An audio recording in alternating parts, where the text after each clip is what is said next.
Hi there and welcome to Hyundai Power Products. My name's Adrian and I'm going to demonstrate the electric start on this HY6250SEi generator.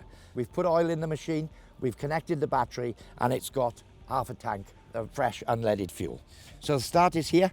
I'm going to turn it for cold start right down to the bottom, okay? And all I'm going to do is push the start button here. So once it's started, I'm going to turn it to the run fairly quickly. So push the button. It's running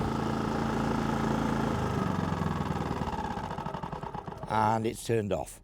Fairly straightforward. So the start button, it's not going to start, I've got it turned off, is this button here.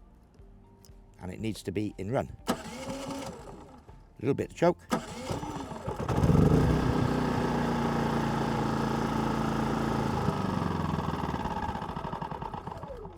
And that's how you start your HY6250SEi generator.